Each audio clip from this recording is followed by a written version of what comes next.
Right, this is just a, well, hopefully a very quick video. I got this parcel on the post today. I already know what it is because I got this from an auction. Not eBay, an actual auction, although I did do it online via the-saleroom.com. But, so I know what this is, and I figured because it's technically still time for October, not even technically, it is still definitely October when I'm filming this. I figured we'll just do a quick unboxing. So let's cut this open.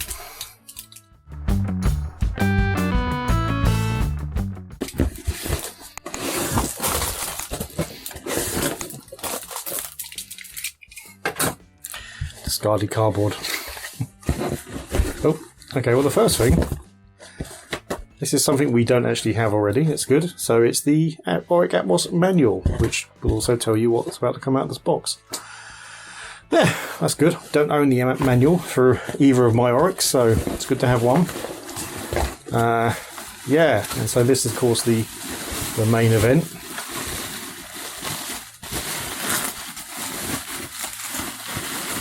Oh. Still with the lot number on it.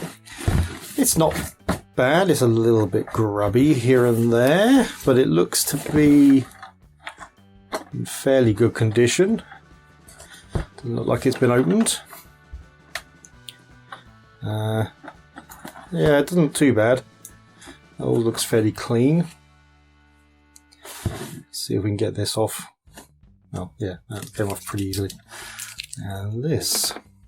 Now, this is it. It's the manual and the main machine. There's no cables and stuff. And with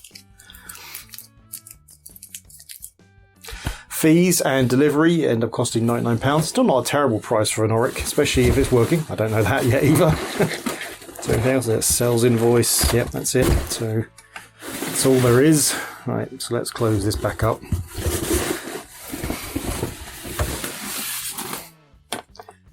There we go. Right, so it needs a clean, but it looks in pretty good condition. There's not no scratching. The keys are quite nice. Now, we don't know again if this works. I do have the cables already for my other Aurics, so we can test it with those cables. Oh, hello. There's a bit of something down there. Oh no, just cobwebs. One of the main issues that happen with an Auric Atmos is it really does suffer from dry solder joints on the keyboard. My current one, the keyboard needs another go over. I've got most of it working, but there's a couple of buttons that don't. So that may well be the problem here, but okay, first of all, we need to know that it even starts up. So let me sort that out, and I'll come back when we're ready to try it. We've got our cable plugged in. Haven't plugged the power supply in yet, obviously. What we will do is we will start. Should we record the screen? Actually, I was going to use the thing I use to capture footage, but maybe we'll just record the screen. Yeah, let me make room for the Auric over here. Right, there we go. We're set up. You can see the Auric here. This is the new one that arrived today.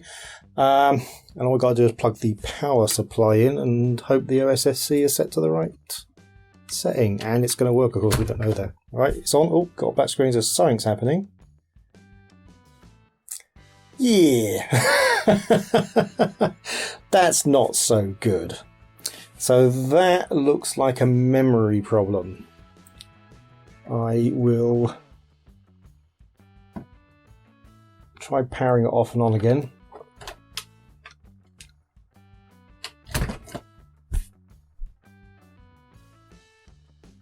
Yeah, no, that's definitely, yeah, that's buggered.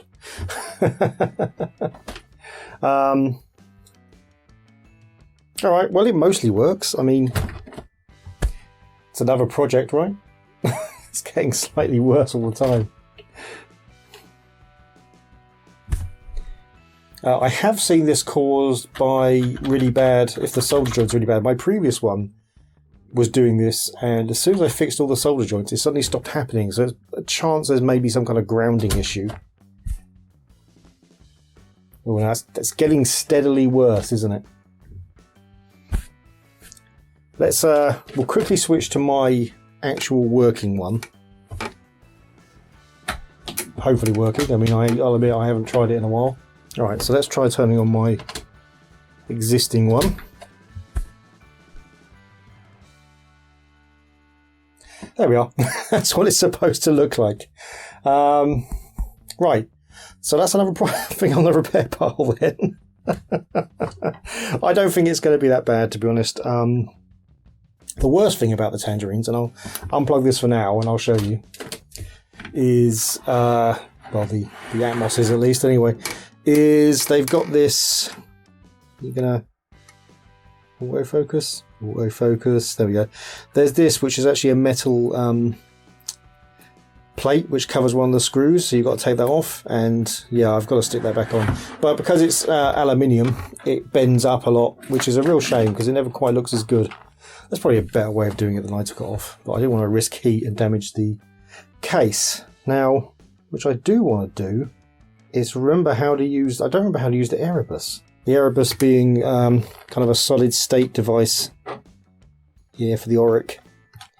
I don't remember how to use it, and I was kind of thinking about it, so let me... Right, it was actually fairly obvious.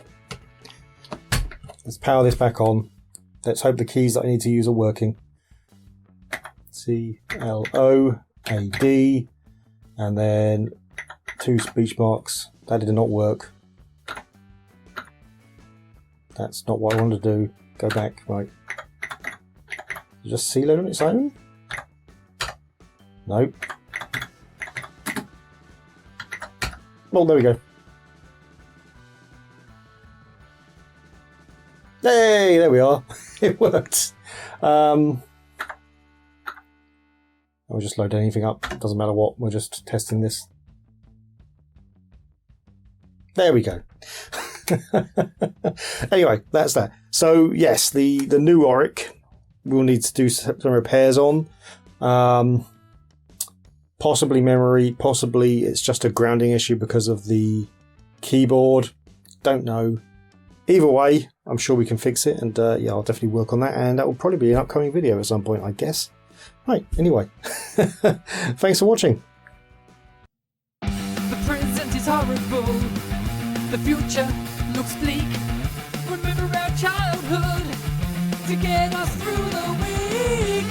We're getting re-enthused. Back to the past and the things we used. We all know